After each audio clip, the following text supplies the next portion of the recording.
Throughout my childhood, I've experienced a few encounters or other unexplainable events. My mom, sisters, and I have lived in a mountain range since 2010. This mountain has a long history, having served as a vacation destination for over a century. Celebrities would flock here to ski in the winter or lounge by the lake in the summer. Long before it became a place of leisure, it was a bustling gold rush town. And even before that, it was inhabited by Native Americans. Needless to say, this place is old and steeped in history. My mom owns a thrift store where she receives hundreds of donations a week. From brand new, never-worn clothes to antique home decor, the store is a treasure trove of history. Owning a thrift store means we get first pick of the items before putting them up for sale. Probably most of our decorations, paintings, and home furnishings came from the thrift store. Many of these items are old, and we don't know their history or who owned them before us. We moved around a lot in this town, from house to house, never staying anywhere for too long. Thrift stores don't make you rich, after all. But each house we lived in had its quirks, and sometimes those quirks were more than just creaky floors or drafty windows. My room was on the bottom floor of the house, with its own staircase leading down to it. Yes, I know this house sounds massive, but that's just how a lot of houses are in the mountains, multi-level and sprawling. My first encounter was one morning when I was getting ready for school. I was at the bottom of the staircase, and there was a person standing there.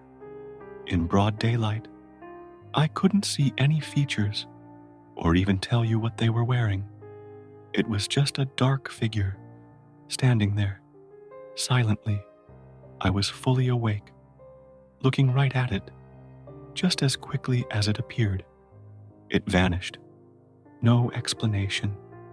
That night, I told my older sister about what I had seen. She wasn't surprised. She suggested we cleanse the house and my room. My sister practices white witchcraft, and she had done cleansing rituals before.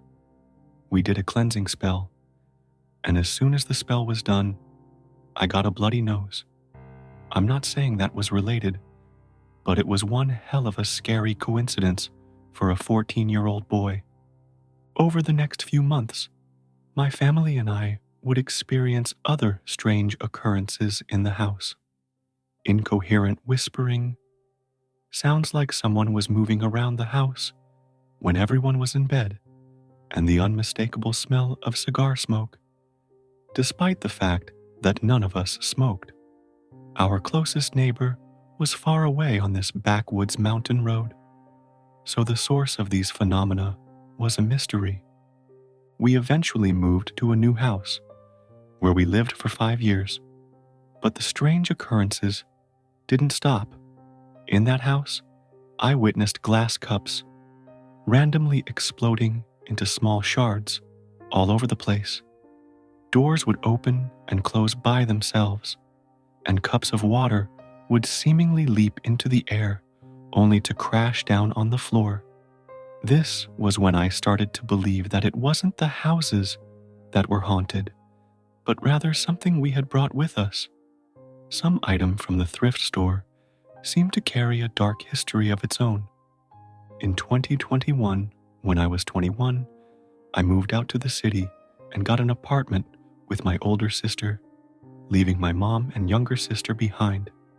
For the first time in years, I experienced nothing out of the ordinary. The city was different. No strange sounds, no shadowy figures, nothing. It was peaceful, and I began to think that maybe the past was behind me. But in 2022, when I helped my mom move into a new house, things started happening again. I visited them in late 2023, and the old house's quirks returned. The lights flickered, and strange sounds echoed through the halls.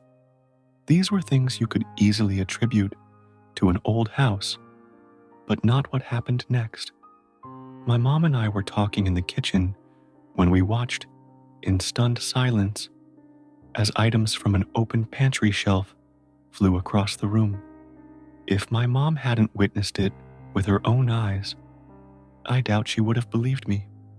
The next day, when I was home alone, my mom at work and my sister at cheer practice, I heard someone call my name.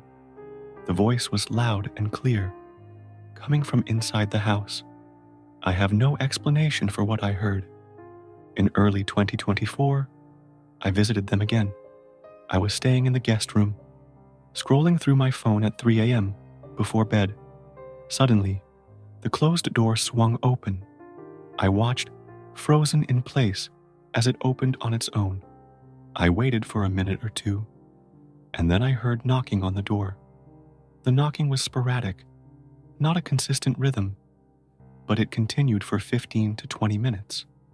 Every time I tried to record it, it would stop. It was as if whatever was causing it didn't want to be documented.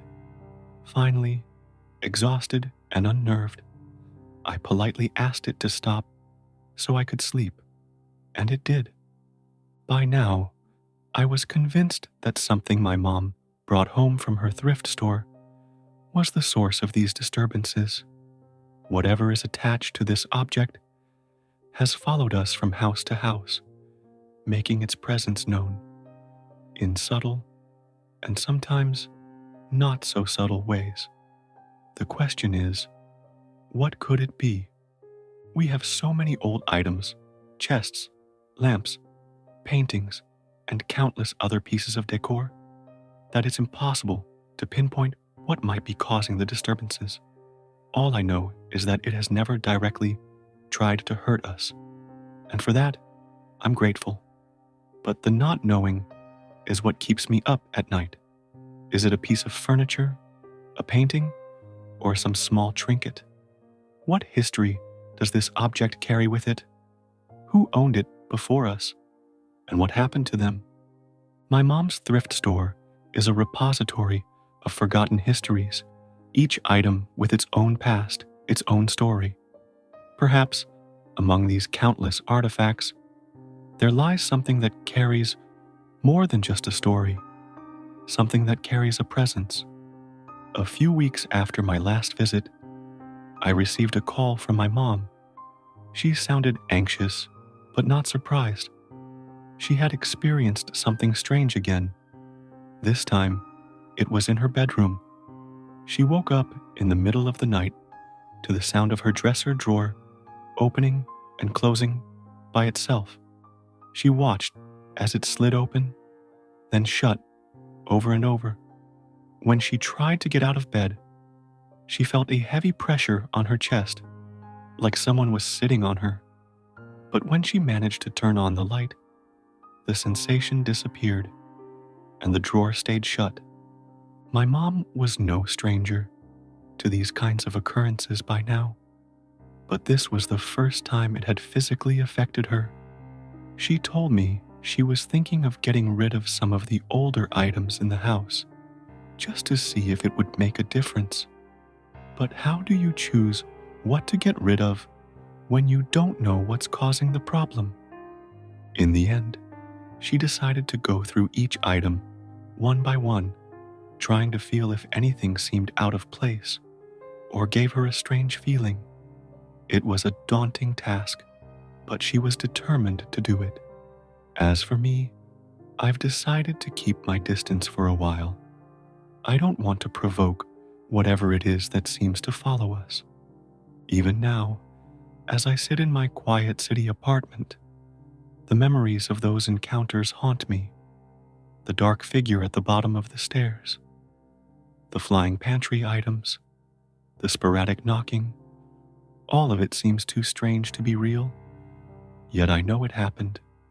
I've come to accept that some things are beyond explanation, that some mysteries may never be solved.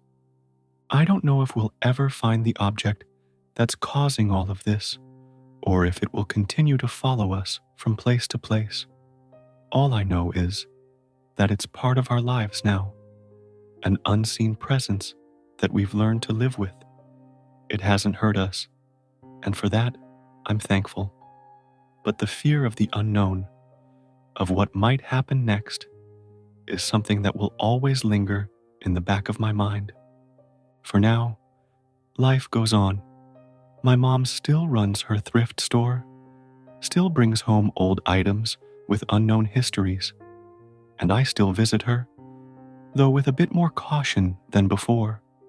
Perhaps one day we'll find the source of these disturbances, or maybe we'll simply learn to coexist with it. Until then, the mystery remains unsolved, a ghostly presence in the background of our lives, quietly watching, waiting.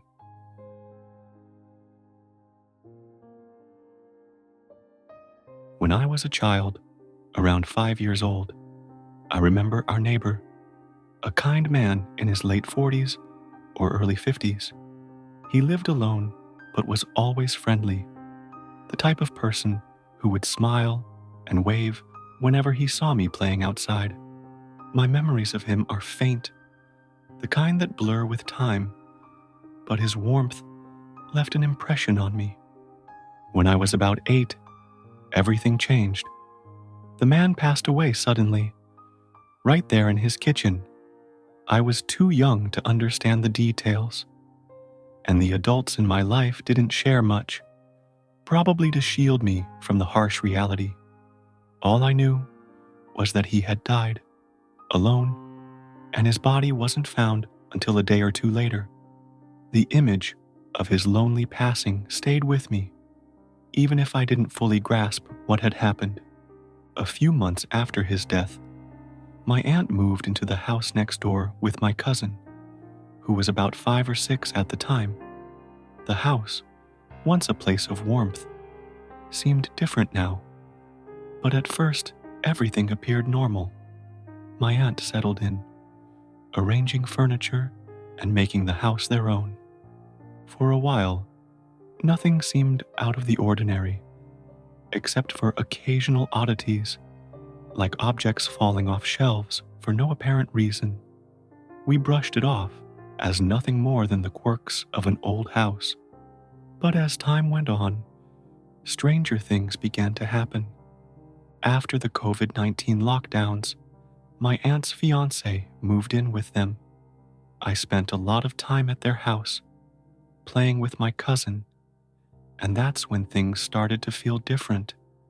We would hear faint, strange voices, almost like whispers, but never clear enough to understand. My aunt's fiancé often mentioned feeling like she was being watched, even when she was alone. It was a subtle but persistent feeling that grew stronger over time. One day, I overheard a conversation between my mom and my aunt. They were discussing the strange things that had been happening in the house. My aunt mentioned that she would hear my cousin talking to people, even though no one else was there. He would wake up in the middle of the night and have conversations with someone unseen. When asked about it, he had no memory of these conversations, but admitted that he could hear voices when he was alone, especially at night. It was unsettling to think that my young cousin was experiencing something so inexplicable. The idea that he might be interacting with someone or something that the rest of us couldn't see was frightening. My aunt tried to find a rational explanation, but nothing seemed to make sense. Then, one night, something happened that none of us could explain away. Everyone was in bed when my aunt's fiancé suddenly felt a sharp pain in her back. She discovered deep scratches running down her spine, the kind that looked more like they came from animal claws than anything else. The marks were severe enough to leave scars. This incident shook the entire family. It was no longer just strange noises or objects moving. Now, something in the house had physically harmed someone. After that night, the unease in the house grew. My aunt's fiancé became increasingly uncomfortable, and the house, once a place of safety, felt hostile. The decision to move wasn't easy. Moving is expensive and disruptive, but staying no longer felt like an option. They packed up and left, hoping that whatever haunted that house would be left behind. Even after they moved out, the house still felt wrong. I'd walk by it sometimes and feel a shiver run down my spine. It looked like any other house on the street, but there was something about it that felt oppressive, like a weight in the air. It was as if the very atmosphere around the house was charged with something dark and unsettling. Even my parents, who are generally skeptical of such things, admitted that something seemed off about that place. They had never believed in ghosts or the supernatural, but the events that took place in that house made them reconsider. There was just too much that couldn't be explained by logical means. A young couple moved into the house sometime before Christmas. At first, everything seemed fine. The couple was happy, the house was quiet, and life went on as usual. But recently, I noticed that the woman had moved out. I'm not sure if they broke up or if something else happened, but I can't shake the feeling that the house had something to do with it. The man still lives there, but the house seems quieter now, almost as if it's waiting for something. I've thought about asking him if he's experienced anything strange, but something holds me back. Maybe it's the fear of stirring up whatever lies dormant in that place. The house next door remains a mystery. I don't know if it's haunted by the spirit of the kind man who once lived there, or if there's something darker at play. All I know is that the house feels wrong in a way that's hard to describe, and I'm not the only one who feels it. Sometimes, late at night, I think about that house and what might be lurking inside. I think about my cousin, who spoke to voices in the dark, and about the deep scratches that appeared out of nowhere. I wonder if the young man living there now will one day face the same strange phenomena that we did, or if the house has returned to the quiet it once knew before my aunt and cousin moved in. For now, the house remains silent and unassuming, a fixture on the street that most people pass by without a second thought. But for those of us who know its history, the house will always be more than just bricks and mortar.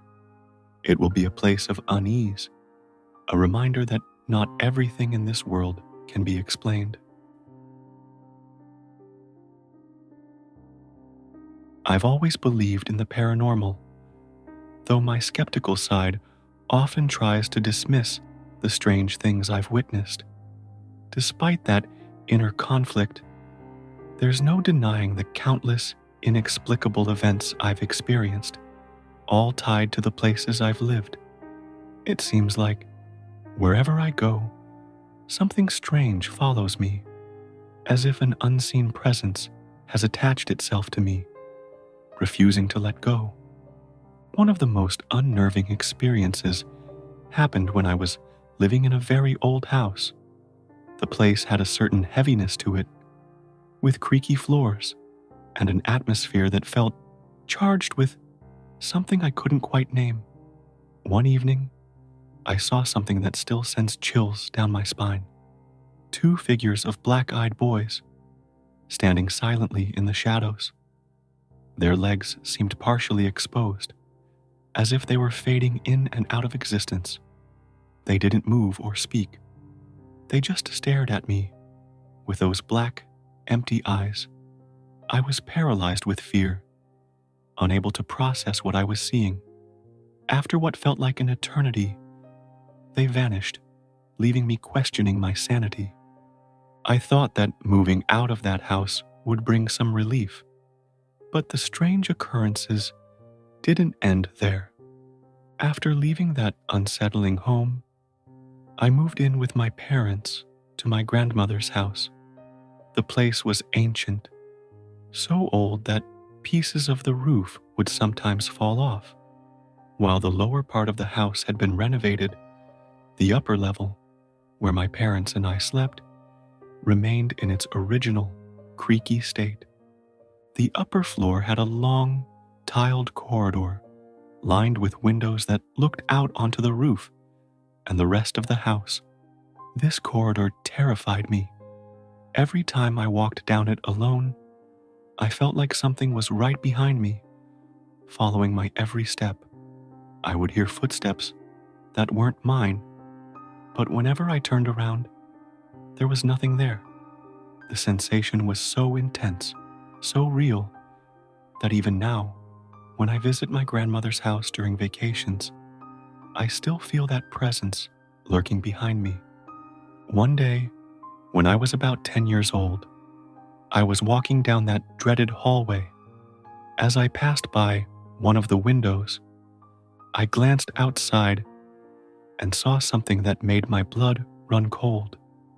A dark figure staring at me from the second floor of a neighboring house. The figure was there for only a moment before it vanished, leaving me frozen in place, my heart pounding. The strange occurrences in that house didn't stop at shadowy figures and ghostly footsteps. Objects would disappear and then reappear in the most unusual places. I remember one incident where a kitchen knife went missing, only to show up days later on the roof. How it got there, I'll never know. One night, when I was about to go to sleep, the paranormal activity took a terrifying turn. It was around 2 a.m., and I was just closing my eyes when I heard the sound of things being thrown around in the room across from mine. My room had a direct view into that other room, and when I looked, I couldn't believe what I was seeing. Shadows of objects were levitating and flying around the room, as if being tossed by some invisible force. I was paralyzed with fear, unable to move or scream. It took me hours to fall asleep that night, and even then, my dreams were haunted by what I had seen. As I grew older and moved into different homes, the frequency of these events began to decrease, but they never completely stopped. The incidents became rare, but when they happened, they were bizarre enough to shake me to my core. One of the strangest experiences occurred when I was home alone. I heard my mother's voice calling my name with such clarity that I was convinced she had come back home early. But when I went to check, the house was empty. She was nowhere to be found, and I was left standing there, questioning what I had just heard. The voice had been so real, so distinct, that I started doubting whether she had really left in the first place. So, what do you think? I've lived my entire life with these strange occurrences, and despite my belief in the paranormal, I still find myself questioning what it all means. Are these events the product of an overactive imagination, or is there something more sinister at play? Could it be that something has followed me from house to house, attaching itself to me and manifesting in these eerie ways? I don't have the answers, and maybe I never will. All I know is that these experiences have left a lasting impression on me. They've made me question reality and the boundaries between the known and the unknown. Whether these events were truly paranormal or just strange coincidences, they have shaped the way I see the world. A world where the line between the natural and the supernatural is not as clear as we'd like to believe.